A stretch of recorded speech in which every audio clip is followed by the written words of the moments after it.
est-ce qu'il est encore nécessaire d'expliquer, de présenter ce qu'est le Reiki? J'imagine que beaucoup d'entre vous ont déjà reçu une séance ou connaissent quelqu'un qui a vécu une expérience déjà avec le Reiki. Moi, en ce qui me concerne, j'ai rencontré le Reiki en 1995. Ça a été un véritable coup de foudre. Et 2 ans après, je suis devenue enseignante. Depuis 1995, le Reiki s'est développé beaucoup, s'est répandu à travers le monde. Il y a des gens qui font du Reiki en Australie, au Brésil, en Russie et beaucoup en France. Aujourd'hui, on ne peut plus se compter pour savoir combien de personnes enseignent le Reiki. En 1997, on était, paraît-il, simplement une vingtaine en France.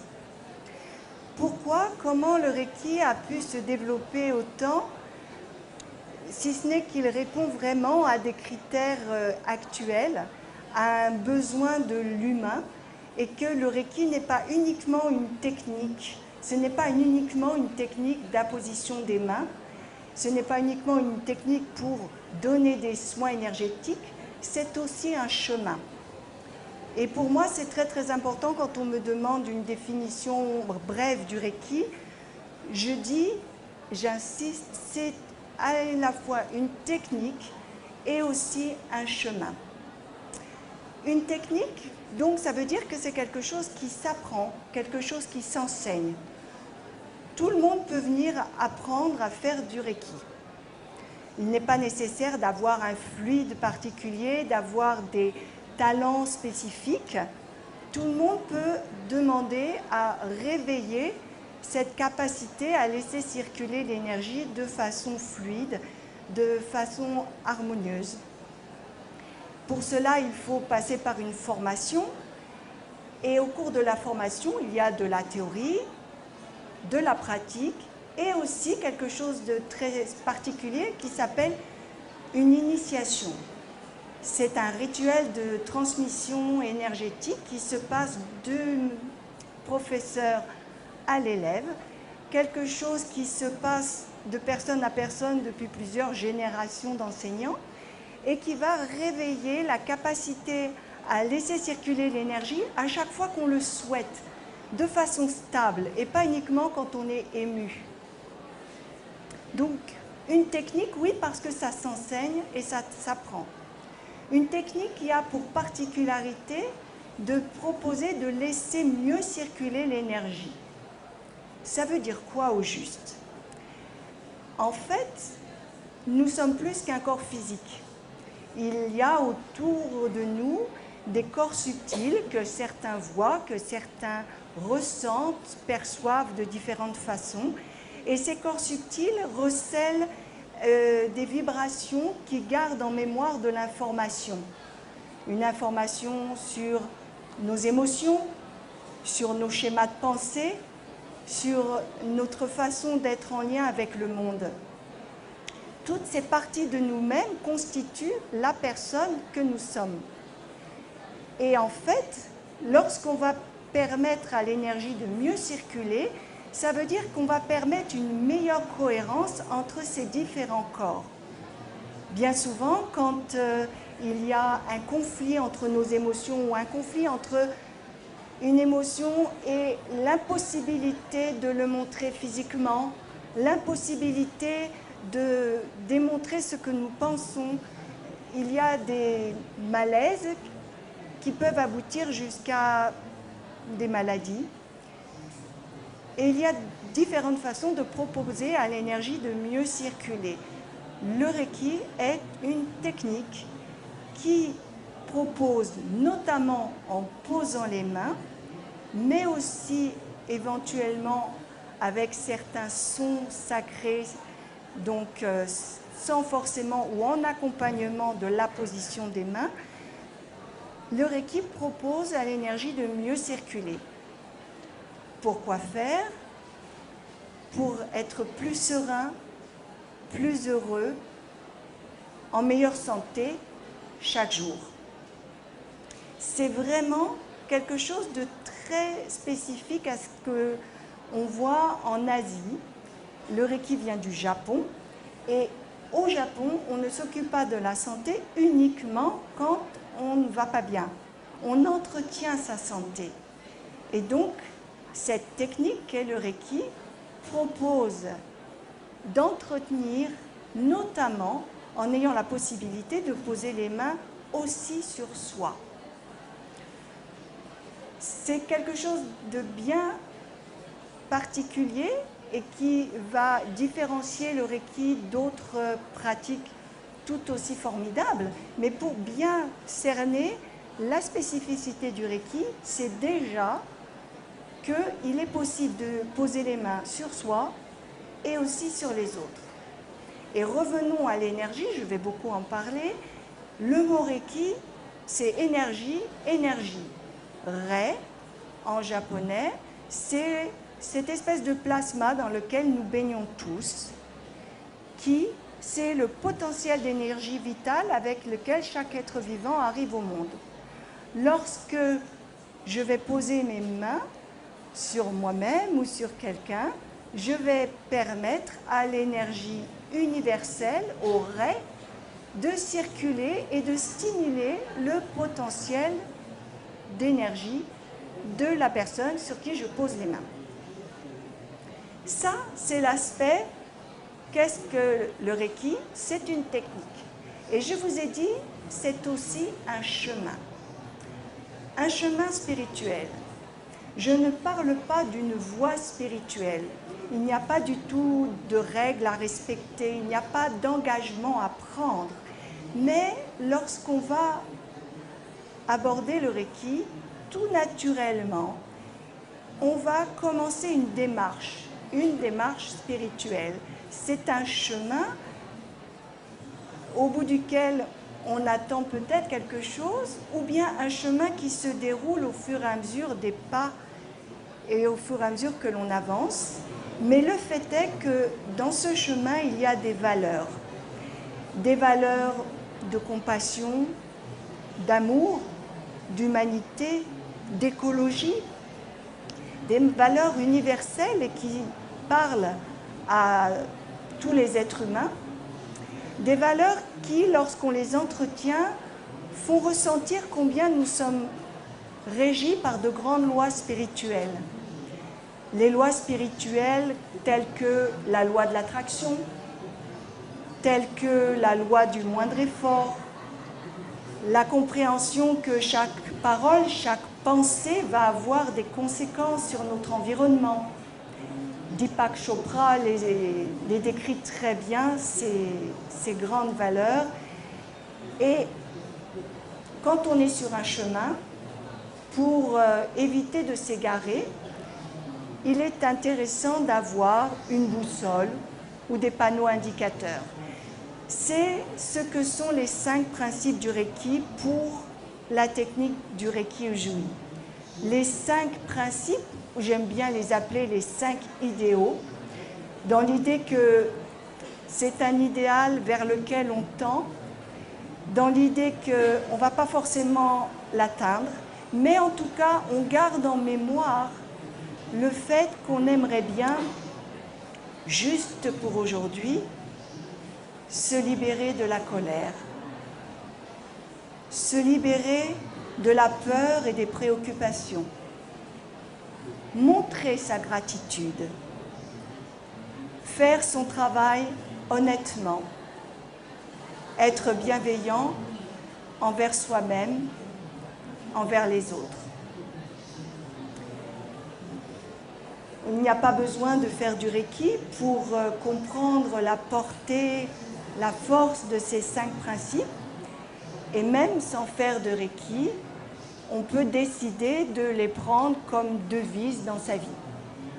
Mais le fait est que lorsqu'on va vraiment ressentir l'impact de ces 5 principes dans sa vie, on n'a de cesse que de souhaiter les entretenir, de souhaiter, comme dans un cercle vertueux, entretenir ses vertus et ses qualités pour continuer à laisser circuler l'énergie de façon fluide et harmonieuse. Et quand on va commencer à faire du Reiki, il arrive bien souvent qu'on les perde de vue, ces 5 principes. Et quelque part, ils nous rattrapent quand même.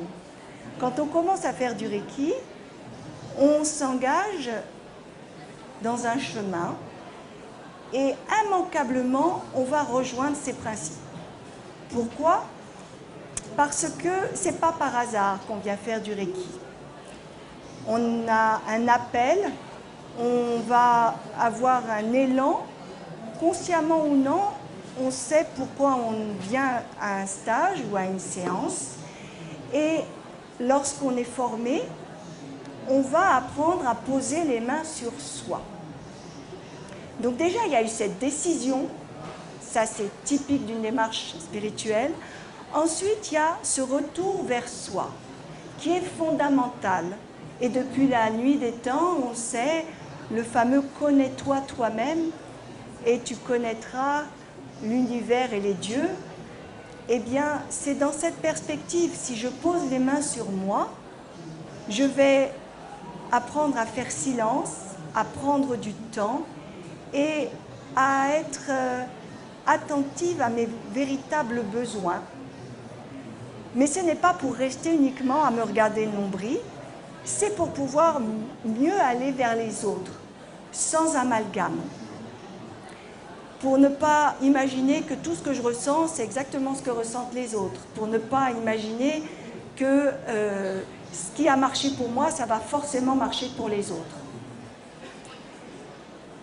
Quand on fait du Reiki, on va également être obligé d'être à l'écoute de ses besoins parce que de façon très prosaïque, quand je vais faire une séance de Reiki, je vais d'abord déjà organiser mon poste de travail et faire en sorte d'être confortablement installée. Donc physiquement, de quoi j'ai besoin? Ça commence par là. Est-ce que j'ai besoin d'être assise? Est-ce que j'ai besoin d'un petit coussin pour poser mon genou à terre? Est-ce que lorsque je serai à faire des postures un peu plus basses, est-ce que j'ai besoin d'un réveil pour voir le temps qui passe? Toutes ces choses ne sont pas bassement matérielles, au contraire, elles vont permettre à mon corps d'être beaucoup plus détendu, à ma respiration d'être plus fluide et à ce moment-là, à mes pensées d'être plus libérées des craintes et des tensions et des automatismes. Et lorsqu'on est dans cette écoute véritable, on va pouvoir accueillir ce qui est de l'ordre du ressenti. Et un mot que j'aime à répéter, accueillir dans la neutralité, sans juger, sans interpréter, sans essayer absolument de donner des conseils, qui sont des vrais freins à l'écoute. Pouvoir accueillir en toute humilité ce qui se passe, on va à ce moment-là ressentir quelque chose qui est de l'ordre du subtil. On est obligé de ne plus être uniquement concerné par l'aspect matériel. On est obligé de se rendre compte qu'il existe une autre dimension, une dimension plus verticale de l'humain. Donc, quand on fait du Reiki, automatiquement, on va être amené à ressentir ce que j'appelle ce côté plus subtil de la pratique et charge à nous de décider d'entretenir ces qualités, comme je vous le disais. Et Mikao Usui, le fondateur du Reiki, en 1922, au Japon, a énoncé 5 idéaux pour nous aider à entretenir cette qualité d'être, cette qualité de présence. Parce que qu'est-ce qu'on cherche avec ces techniques? On cherche à aller mieux, on cherche à être réellement de plus en plus humain. Mikao Usui a énoncé ces 5 principes dont le contenu est riche et je vais y revenir.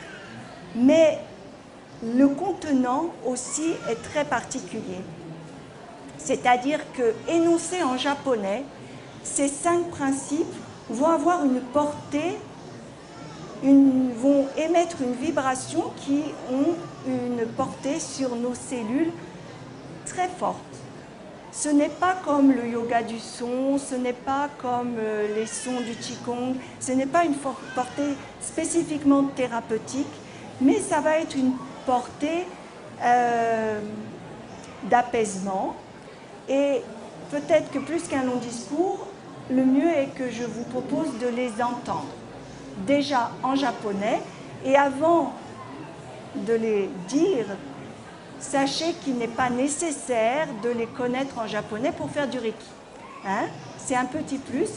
Donc, installez-vous confortablement. Vous pouvez laisser vos yeux fermés si vous le souhaitez. Prenez vraiment le temps d'accueillir cette pluie de bénédiction, comme disait Mikao Jui. Non pas en essayant de vous souvenir quelle est la traduction, mais vraiment en accueillant déjà la vibration. Kyo dake wa o karuna shinpai suna kansha shite gyo ageme hito ni shinsetsu ni kyo dake wa o karuna shinpai suna kansha shite gyo ageme hito ni shinsetsu ni kyo dake wa o karuna shinpai suna kansha shite gyo ageme hito ni shinsetsu ni. Voilà, j'espère que vous avez pu ressentir la portée de ces sons. Je ne m'étendrai pas sur la portée vibratoire.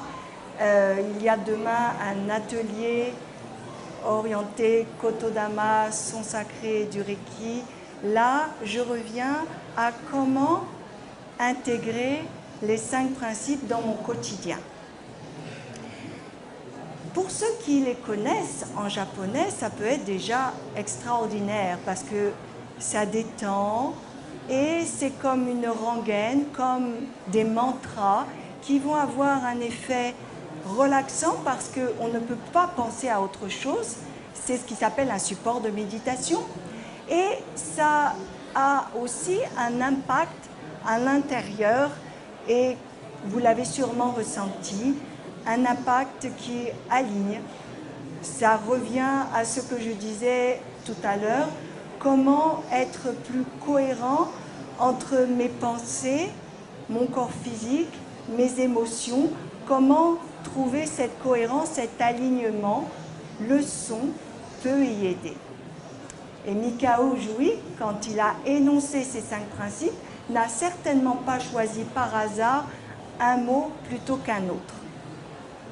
Néanmoins, pendant des années, j'ai et je continue d'enseigner au niveau 1 déjà le Reiki sans parler des 5 principes en japonais, puisque j'aime à dire et répéter que le Reiki est universel et qu'il n'est pas besoin ni d'être bouddhiste ni de parler le japonais pour accéder à cet outil formidable.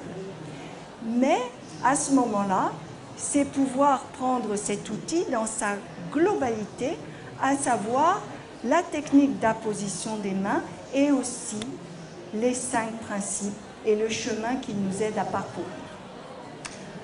Alors, quand on les connaît bien, ne serait-ce qu'en français, on peut déjà décider de faire comme le préconisait Mikao Jui, chaque matin, chaque soir, se répéter les 5 principes 3 fois.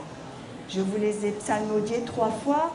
Ce qui est sacré en Asie est souvent répété 3 fois. C'est un minimum pour qu'il y ait un impact sur plein de plans. Je ne les décris pas à chaque fois. Et Mikao Jui lui-même ouvrait et fermait ses sessions de travail en répétant les 5 principes 3 fois. Ensuite, il peut être intéressant de voir combien de temps vous mettez pour répéter tranquillement ces 5 principes. Juste pour aujourd'hui, je me libère de la colère, je me libère de la peur, des préoccupations, je montre de la gratitude, je fais mon travail honnêtement, j'ai de la bienveillance pour moi, pour les autres. Quand je vais les répéter lentement, 3 fois, on arrive peut-être à peu près à entre 2 à 3 minutes. C'est justement le temps requis, nécessaire, lorsque vous posez les mains pour faire du Reiki. Et ça peut être un outil à la fois pour éviter à nos pensées de trop partir se distraire et à la fois pour avoir une idée du temps que l'on passe. Ça peut être très intéressant d'intégrer cela quand vous faites du Reiki. Vous pouvez également décider, quand vous faites votre auto-traitement, de venir au niveau de la couronne, puis du 3e œil, puis les 7 principales positions que j'appellerais les 7 principaux chakras, parce que maintenant tout le monde sait ce qu'est grosso modo un chakra, c'est-à-dire c'est un endroit énergétique qui, le long d'un axe vertical, correspond à un niveau de conscience, et quand ces 7 niveaux de conscience sont alignés, on se sent bien, on se sent pas à côté de ses pompes, on se sent mieux, de mieux en mieux. Et alors si je décide de répéter les 5 principes, ne serait-ce qu'une fois, en toute conscience, à chaque fois que je vais déplacer mes mains lors de mon auto-traitement, il va se passer quelque chose de cet ordre-là. C'est-à-dire que je vais, en posant mes mains sur le chakra de la couronne, vraiment dire « je sais » que j'intègre ces 5 principes dans ma vie. Ensuite, en venant au niveau du 3e œil, il va y avoir tout à fait inconsciemment ou très consciemment quelque chose de l'ordre de « je vois clairement » que j'intègre ou que je cherche à intégrer ces 5 principes dans ma vie. Quand j'arrive au niveau de la gorge, il y a « j'exprime combien je souhaite intégrer ces 5 principes dans ma vie ». Je n'ai pas besoin d'exprimer cela, mais le fait de répéter les 5 principes à ces endroits différents va accomplir ce travail. Quand j'arrive au niveau du cœur, c'est véritablement, je mets tout mon amour pour intégrer les 5 principes dans ma vie, dans ma journée déjà, juste pour aujourd'hui, n'oublions pas. Quand j'arrive au niveau du plexus solaire, c'est je veux et j'affirme intégrer les 5 principes dans mon quotidien. Quand j'arrive au niveau du ventre et de ce qui s'appelle le hara, il y a je ressens combien j'intègre les 5 principes dans mon quotidien. Et quand j'arrive au chakra de la base, ce qui se passe, c'est j'amène concrètement dans ma vie ces 5 principes. Donc de façon tout à fait transparente, si vous décidez de faire votre auto-traitement en répétant les 5 principes à chaque étape, vous allez intégrer la portée de cet enseignement.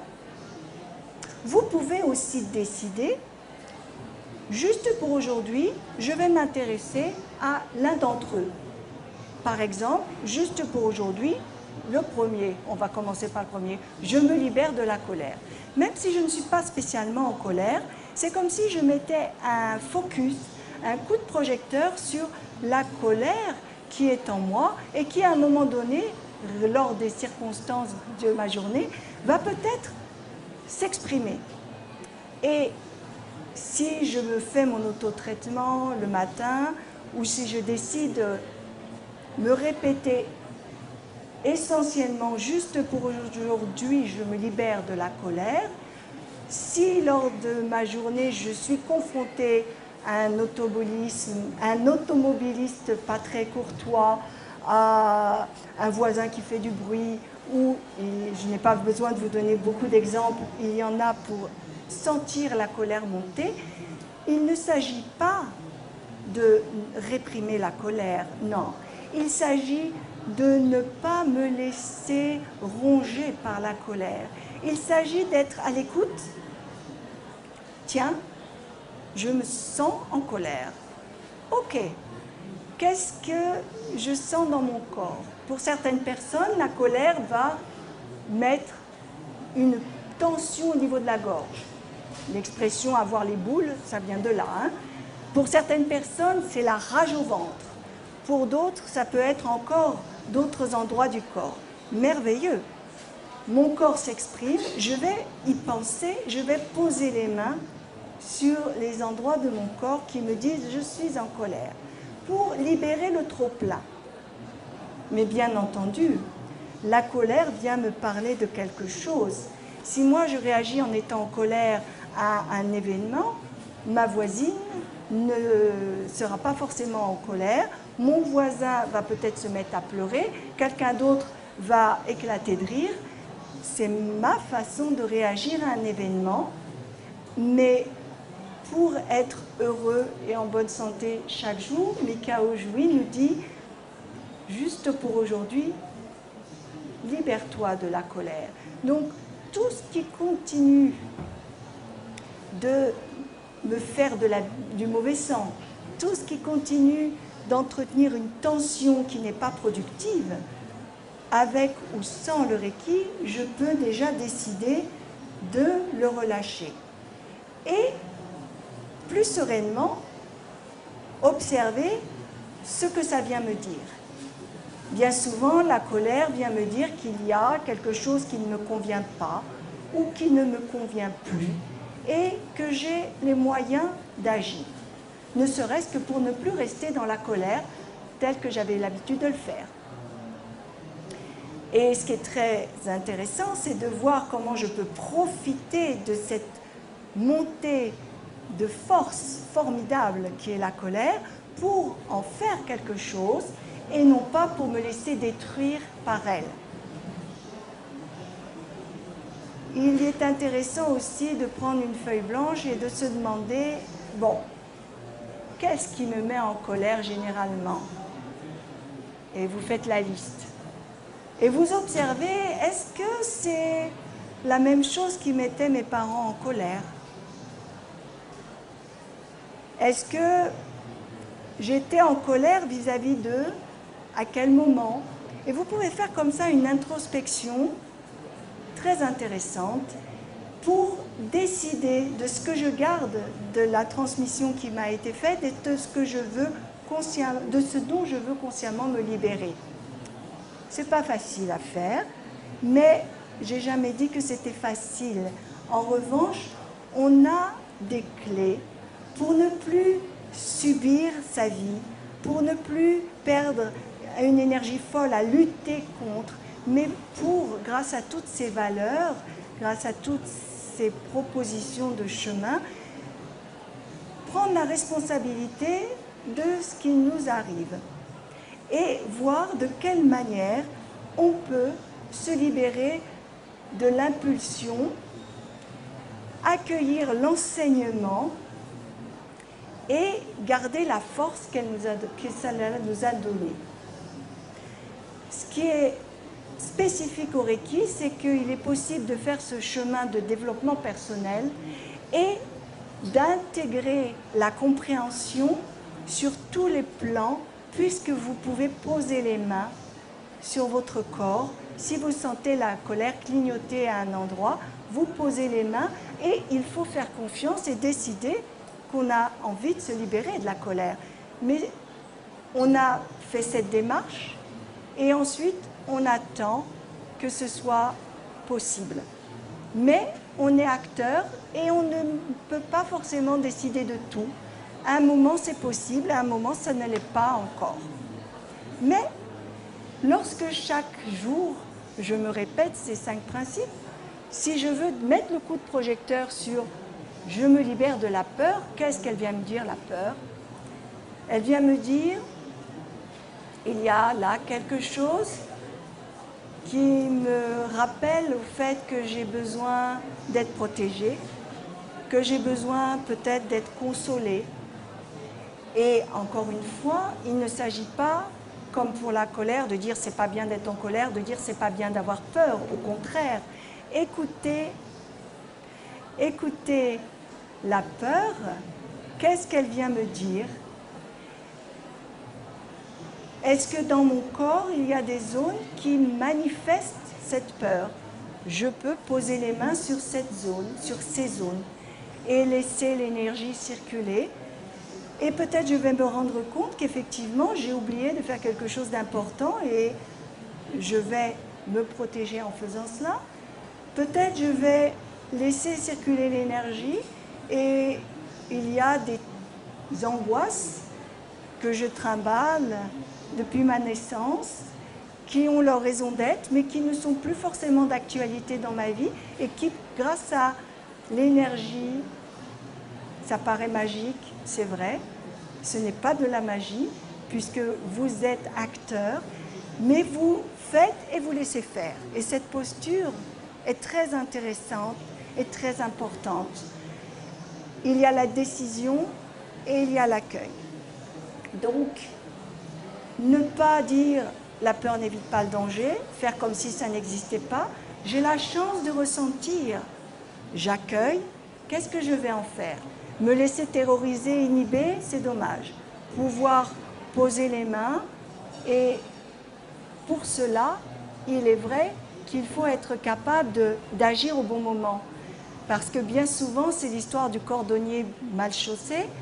On a notre mallette avec les 5 principes et quand on est confronté à une situation où on est en colère ou bien on a peur, on n'y pense pas forcément. Si je me fais mon autotraitement, que je me répète ces 5 principes régulièrement, je vais penser à agir lorsque j'en aurai besoin. Alors vous me direz, montre de la gratitude. Oui, c'est à entretenir. Quand je vais montrer ma gratitude, je vais être dans un état, dans une ambiance intérieure, je vais émettre une vibration. Et cette vibration va m'apaiser et va avoir aussi un impact sur les autres. Et ça va correspondre aussi à la loi de l'attraction. Plus je vais entretenir cet état de gratitude au lieu de surtout mettre le projecteur sur ce qui ne va pas, plus je vais attirer dans ma vie des choses qui vont bien. Ça ne veut pas dire que vous allez éviter les problèmes, mais si je ne fais pas que pointer du doigt les problèmes, si je vois aussi ce que ça m'apporte, je vois ce que ça m'empêche de faire, mais je vois aussi ce que ça m'oblige à faire et je peux montrer de la gratitude pour ce qu'il m'est donné à vivre. Ça change la tournure de votre journée. Je ne m'occupe que juste pour aujourd'hui, mais je peux vous dire que ça change votre vie. Et en fait, pensez à montrer sa gratitude. Je propose de le faire quand on fait du Reiki. À chaque fois qu'on a posé les mains sur quelqu'un, à chaque fois qu'on a posé les mains sur soi, qu'on s'est donné ce temps, qu'on est rentré dans ce silence, prendre le temps ensuite de remercier, de dire merci, d'ouvrir son cœur. Ça vous oblige à y penser. puisque c'est un moment très privilégié dans l'existence quand vous prenez du temps. C'est peut-être le luxe de notre société que de prendre du temps. Alors si en plus vous en prenez pour faire du Reiki, vous êtes doublement chanceux. Il y a l'autre principe, je fais mon travail honnêtement. Ça peut vouloir dire beaucoup de choses. Et ça continue de vouloir dire beaucoup de choses au fur et à mesure qu'on avance dans cette compréhension. Quelle est ma juste place? Comment je peux contribuer à ce mouvement du vivant? Quelle est ma part? Est-ce que faire mon travail honnêtement, c'est être très honnête et tout bien faire dans les clous, ou c'est m'écouter et répondre à ce qui est le plus important pour moi? Comment trouver le juste équilibre? Et il y a des fois, c'est même très compliqué.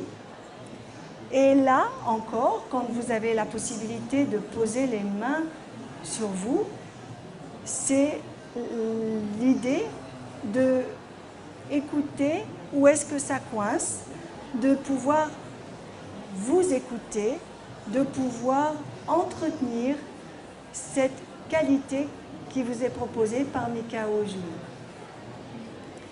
Ensuite, le dernier principe, être bienveillant envers soi-même, envers les autres. Dès lors qu'on décide de faire du Reiki, on est dans cette démarche. On est dans cette démarche. Et j'aimerais aller encore plus loin. Comment faire pour véritablement y penser à ces 5 principes? Certes, je peux me les répéter, mais je ne vais pas me les retourner en boucle avec des écouteurs toute la journée. Et il peut y avoir des gestes à faire, des choses auxquelles penser. J'aurais aimé en profiter pour vous présenter le jeu de cartes que j'ai mis au point qui va sortir dans quelques mois, mais je vais vous en donner un petit peu des exemples. Quand juste pour aujourd'hui, je décide de mettre le coup de projecteur sur « je me libère de la colère », eh bien, je peux décider de sourire à chaque fois que je vais parler au téléphone. Quelle que soit la conversation, avoir ce sourire. Ce ne sont pas des choses que j'ai inventées, hein, mais j'ai réuni plusieurs propositions, des choses aussi que j'ai vécues, et comment entretenir encore ces propositions. Sourire à chaque fois que vous êtes au téléphone. Ça donne un message qui s'entend même de l'autre côté. C'est une idée. C'est à essayer. Si je reste avec le téléphone, je fais mon travail honnêtement. Et hop, je pioche une carte. Ah, juste pour aujourd'hui, je décide de mettre mon téléphone en silencieux toute la journée. Et c'est moi qui déciderai à quel moment je veux écouter, à quel moment je veux répondre. C'est pas mal de reprendre la responsabilité de sa vie avec ces outils du quotidien et très très pratiques et utiles. Je montre de la gratitude.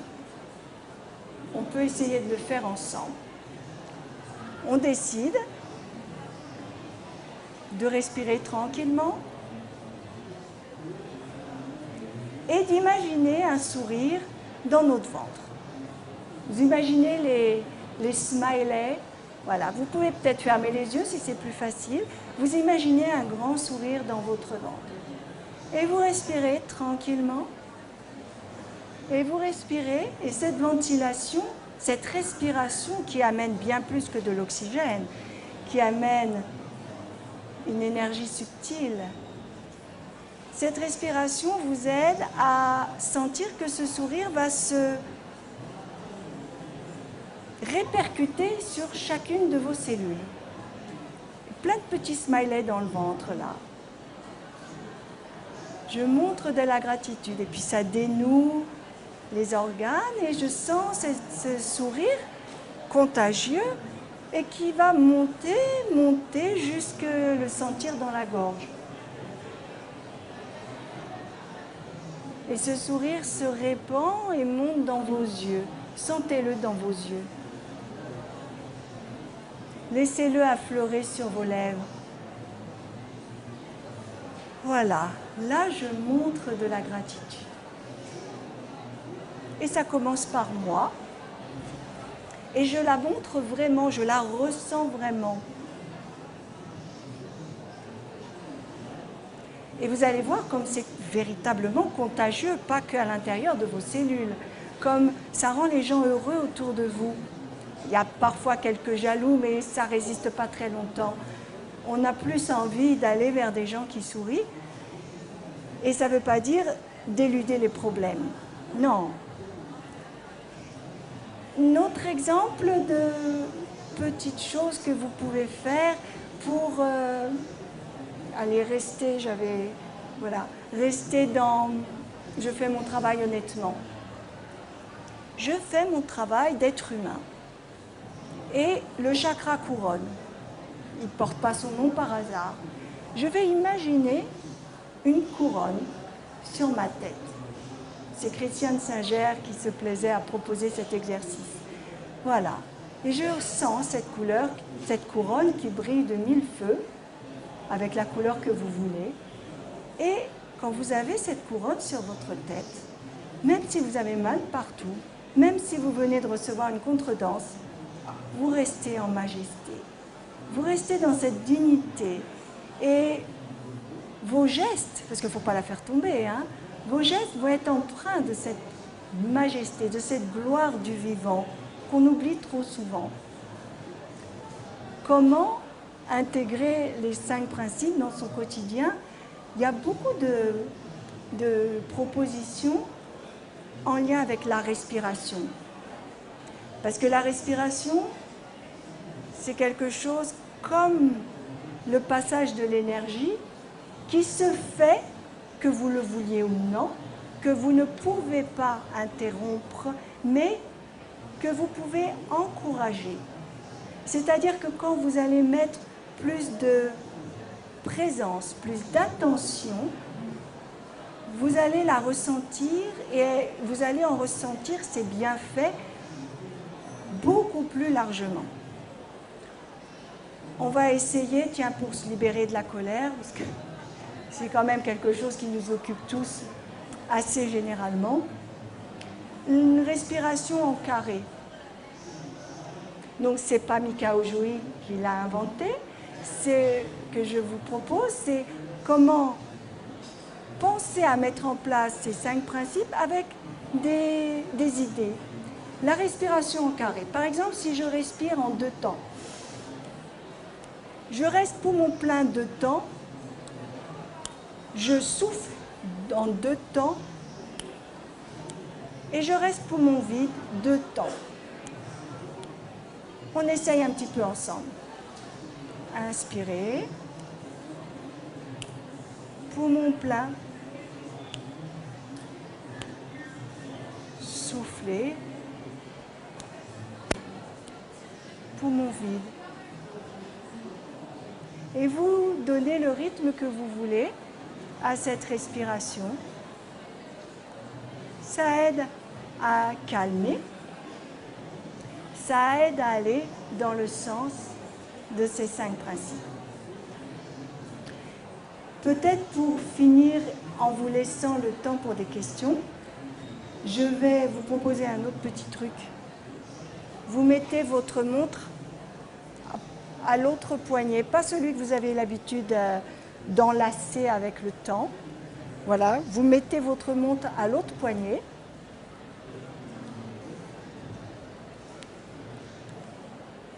Et là, obligatoirement, à chaque fois vous voudrez savoir l'heure, ah mince. Mais au lieu de dire ah mince, ah oui, c'est l'occasion de, juste pour aujourd'hui, montrer ma gratitude. C'est l'occasion de mettre la couronne sur ma tête et de laisser le sourire rayonner. Parce que je pense que s'il n'y avait qu'un seul principe à conserver, ce serait « je montre de la gratitude ». il englobe tous les autres. Il permet de se libérer des effets pervers de la colère. Il permet de se libérer des craintes inutiles.